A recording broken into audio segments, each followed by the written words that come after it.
Shortest distance between 2 point, ठीक है, 2 position है, 2 पॉइंट, यह फाइनल पॉइंट है, इससे ठीक है, ये दो है, ये भी लिख पाएंगे, ठीक है, समझ में आया कि नहीं? पक्का? चलो बात समझ में तो आया।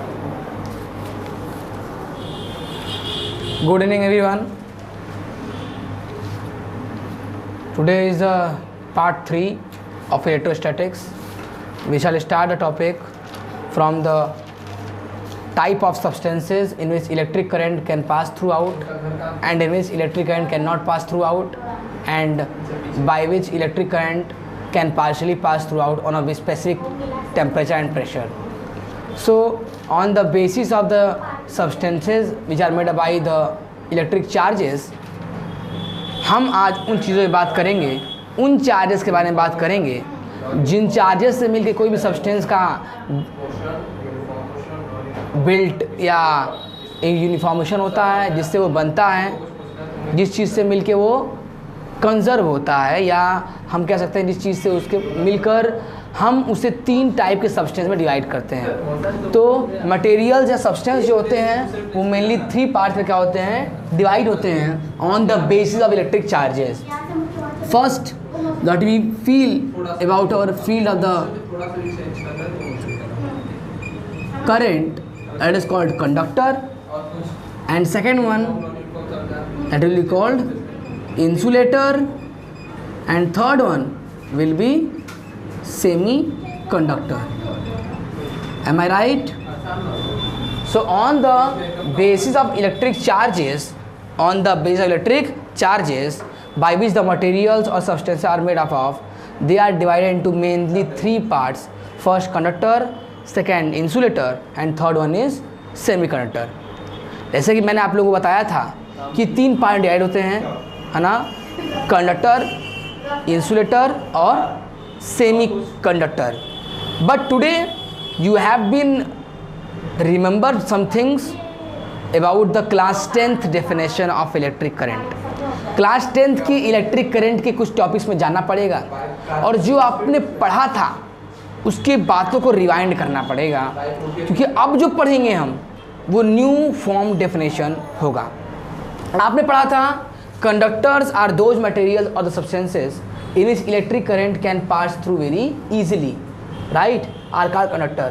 मगर अब यहाँ नहीं बोलेंगे, अब बोलेंगे इलेक्ट्रिक करंट जो होता है, हम जानते हैं कि इलेक्ट्रिक करंट किसी वजह से आता है, Q/T, right, means the rate of flow of charge is called electric current, or the charges flows through a conductor in 1 second is called electric current। और आपको भी मैं एक चीज़ और पढ़ाऊंगा, Q = NE/T, that is called quantization of charge।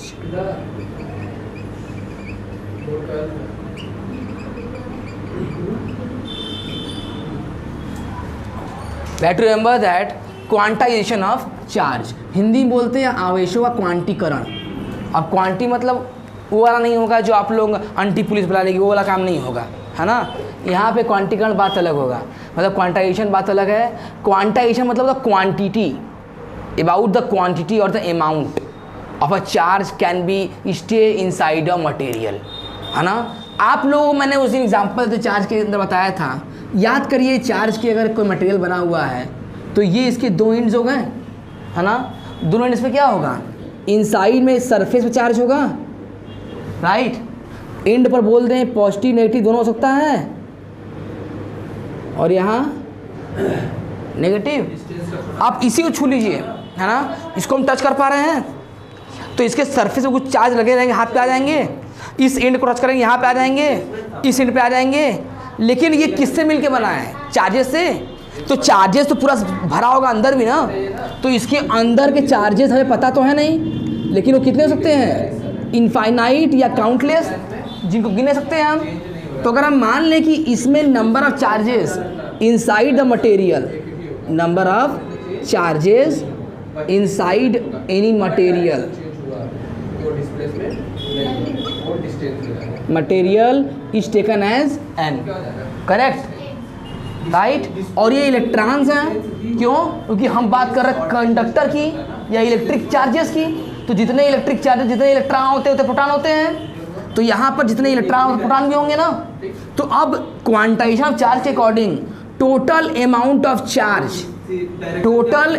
Of charge inside the material और all through the material, या total amount of charge of any material is equal to the product of the number of charges inside the material and magnitude of each charge या magnitude of each electron, right?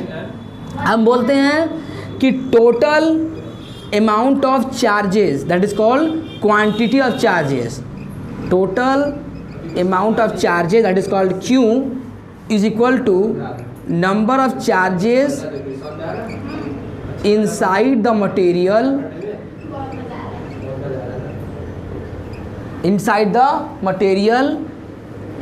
and into magnitude of each charge.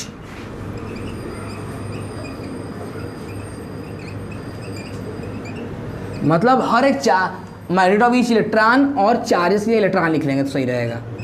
मतलब हर electron की ताकत जितनी होती है, जितना उसका अंदर समान ताकत रहती है, जिससे वो अपने ऊपर किसी भी तरह की एनर्जी रखता है ना, उसी के बराबर में कहते हैं Q equal to n e, और where E is the magnitude of charge at is equal to -1.6 × 10⁻⁹ coulomb. Understand? तो अब इसके थ्रू हम किसी भी अमाउंट में टोटल अमाउंट ऑफ चार्ज, अगर मान लो इलेक्ट्रिक रॉड ले लिए या हमने कोई इलेक्ट्रिक आयरन ले लिया, इलेक्ट्रिक गीज़र, कोई भी कुछ भी ले लें, उसके ऊपर हमें कितने नंबर ऑफ चार्जेस अंदर समाये हैं, अगर वो पता चल गया तो पूरा अमाउंट ऑफ चार्ज उस मटेरियल के अंदर कितना है वो पता चल जाएगा। अगर अंदर कितना है ना, अंदर कितना है ना, कितना अंदर ये मैटर करता है ना, तो कितना उसके अंदर चार्ज है, अगर वो पता चल जाए तो उस चार्ज, उस इलेक्ट्रॉन या नंबर ऑफ इलेक्ट्रॉन इसको बोलते हैं, नंबर ऑफ चार्जेस या नंबर ऑफ इलेक्ट्रॉन कह दो उसको, number of electrons inside the material.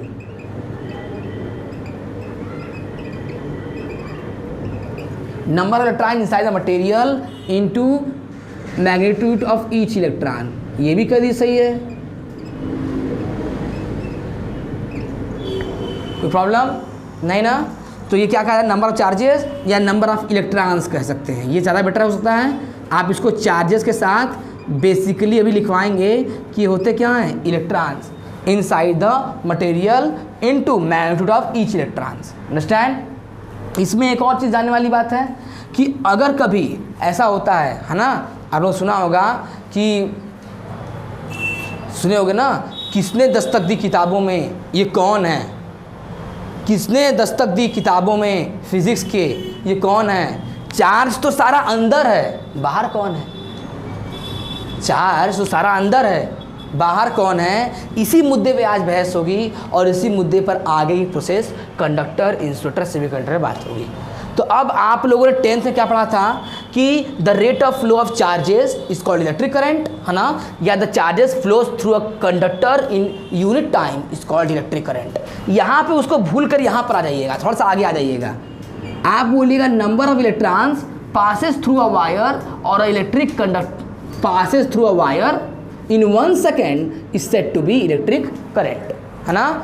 और जब यहाँ पर चार्ज ना बोल करके नंबर ऑफ इलेक्ट्रॉन बोलेंगे तो कंडक्टर का डेफिनेशन में क्या हो जाएगा, बदल जाएगा। आप लोग बोल रहे थे कि the substance or the materials in which electric current passes throughout easily is called conductor।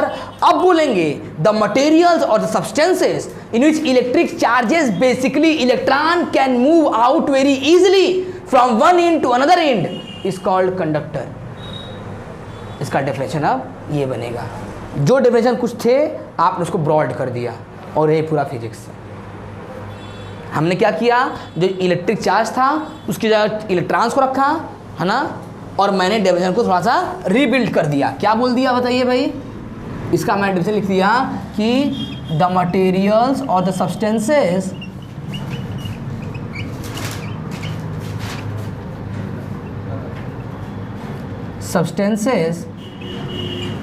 by which electric charges basically electron can passes through from one end to another end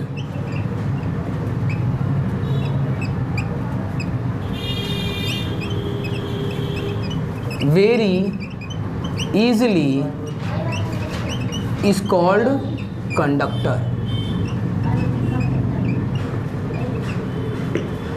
Any problem? Do you have any problem? No.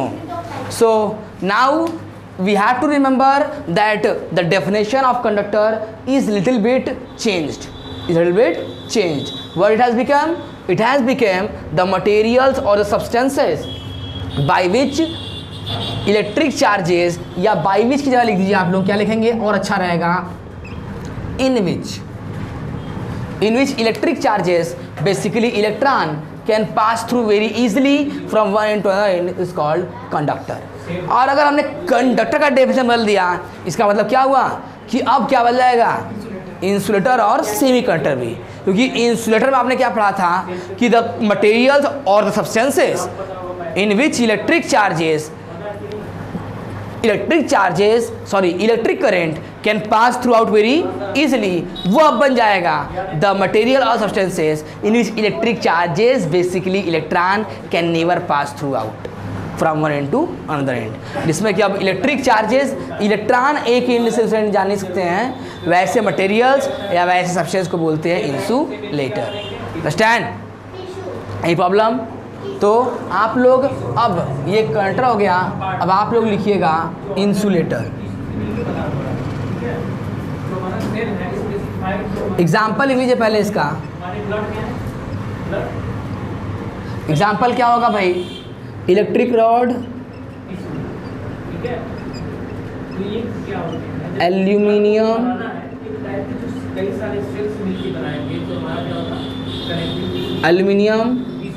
ETC.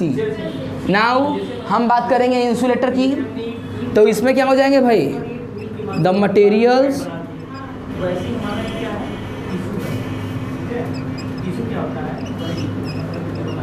और the substances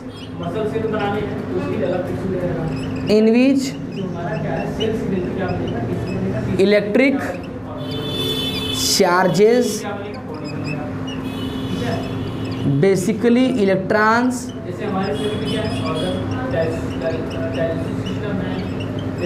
can never pass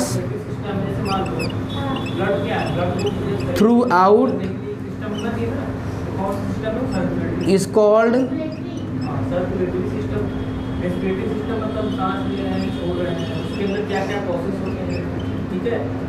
insulator. You will write the example of such kind of objects is, the example of such kind of objects will have wood, paper, etc. Then after we have some semi-conductor.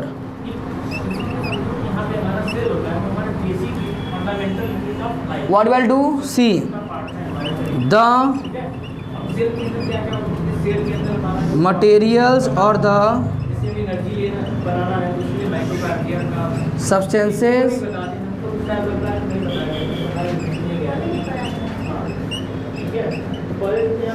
in which electric charges basically electrons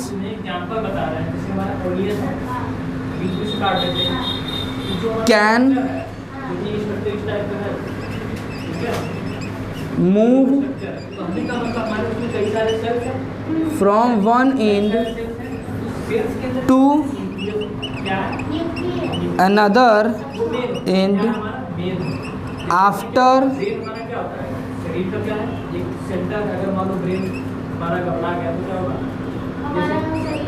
a condition on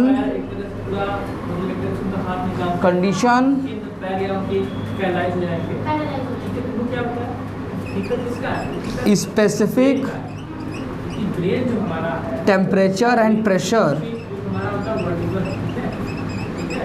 तुम्हारे जो spinal cord होते हैं पीछे क्या है? Temperature and pressure spinal cord, ठीक है? Is called थोड़ा बताया जाएगा, एक नॉन की जानकारी सेमी कंडक्टर। उसके हल्का से हमको उनकी कई सारे उसमें क्या है? ये हमारे नर्व क्या है? नर्व, ठीक है? जैसे हमारे बार होते हैं, एग्जाम्पल हमारे क्या है? नर्व है, ये निकला आर्सेनिक, पैर चलाने की ही चाहिए, यहाँ से कहीं से ब्रेक हो गया तो क्या होगा? उनका पैर काम नहीं करेगा। आर्सेनिक, जैसे ठीक है, ठीक है, समझ में आ रहा है? Are you getting it? Arsenic, germanium, silicon, तो क्या होगा?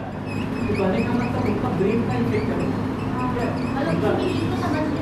हाँ, तो यही हमारा सिलिकॉन, स्पाइनल कॉर्ड है, जो हमारा नर्व है, nervous etc are the semiconductors. Damage Do you have any problem? ठीक है? No. ये चीज होगा। I think you will not have any problem. Now, मैंने 10th के बेसिस के डेफिनेशन थे, अब 10th के बेसिस के डेफिनेशन को थोड़ा और ब्रॉड में बिल्ड किया, थोड़ा और बेटर किया, जब मैंने आपको क्या बता दिया? क्वांटाइजेशन ऑफ चार्ज बता दिया, राइट ना? जो क्लास 10th में तो था, लेकिन डेफिनेशन उसी क्वांटाइजेशन चार्जेस की वजह से क्या हुई है? रीबिल्ट हुई है और थोड़ा ब्रॉड बन गई है कि आप लोगों ने जो बोला था कि the materials in which electric current can pass through easily, right? At that condition and at that place, you will say that the material or the substances in which electric charges basically electron, not electric current. Electric charges basically electron can move from one end to another end is called conductor. So now what we'll do? We will have to remember that the conditions are required for semiconductor and insulator are the materials in which electric charges, basically electron, can never pass throughout. It has positive charges, it will have protons, but it will never have electrons from one end to another end. Now after ending this topic, we will move to the new topics that will be called as some differentiate points regarding the particular moments of electrostatics. Now open the next topic. You have written this? Okay. This was in the year of 1665. उसको discover किया तो क्या था? पूछा गया था power of 3. Now we shall go and discuss about the definition of quantization of charge. So we shall remember that what, how or when quantization of charge was developed and what is the actual definition of quantization of charges. So you will write the definition of quantization of charge. Board की exam के लिए नहीं है 1831 इसमें ठीक है इसमें क्या था ठीक है अब वो Quantization of charge. पूछा जाएगा कि न्यूक्लियस वो तो साइंटिस्ट है उसका जिस तरह से अगर वो रिसर्च है नेचर है Now remember what topic is. So the total amount of charge जैसे मान लो किसी का नाम होगा जैसे मान लो किसी का नाम जिया होगा किसी का नाम सुहानी बता कई सारे सोनाली होगा ऐसे कई सारे total amount of charge on any body, इस तरह का कल्चर है जैसे वो any body, जो इसका नाम रहेगा राम हरेश materials राम हरेश क्योंकि उनका उसी तरीके से उनका नाम रखा गया real or substance. The total amount of charge on any body, material or substance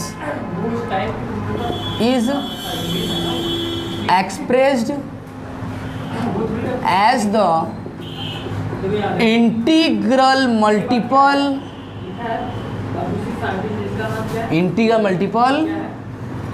of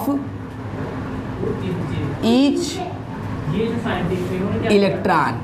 इन्होंने क्या किया 1839 में क्या किया इलेक्ट्रॉन प्रोटोप्लाज्म, ठीक है, that is charged liquid type में क्या फ्रूट on हमारे जो सेल्स उसके अंदर क्या फ्रूट भरा था, फ्रूट क्या लिक्विड टाइप one ये होता है हमारा क्या है सेल्स के अंदर One क्या बोलते हैं प्रोटोप्लाज्म। electron.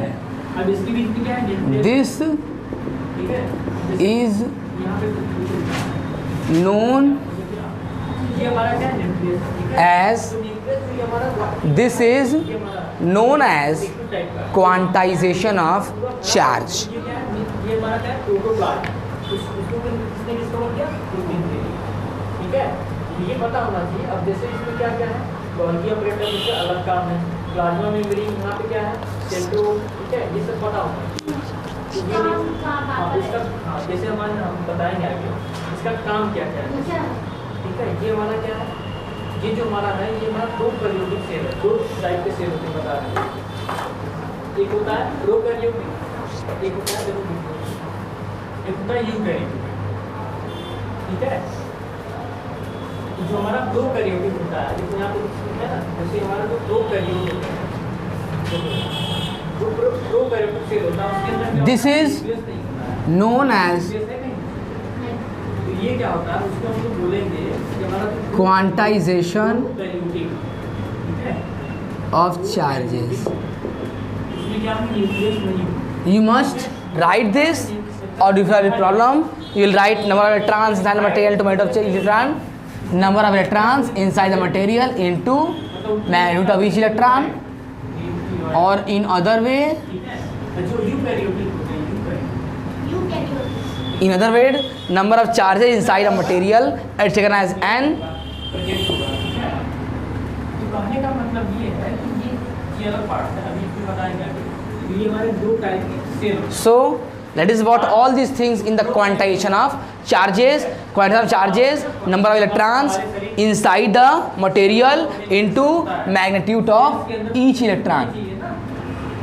तो कहने का मतलब ये है हमारा जो फ्रूट भरा हुआ है क्यों भरा हुआ है इसका क्या वर्क है Inside the कि वो क्या है एक तरह से उनको यहाँ पे अगर बाहर material, बचने के लिए क्या होता है it is called body इस तरह से यूनी होता है into अटैक हो magnitude of each electron. से बोलते हैं तुम्हारा अगर जिसका भी अगर मान लो इम्यून सिस्टम बहुत स्ट्रांग है, ठीक है, Here it is written Q is equal to number of charges, basically electron inside the material, and into magnitude of each electron, that is called E, where E is equal to minus E, and it is minus 1.6 10 to minus 19 coulomb, and it is plus and minus both.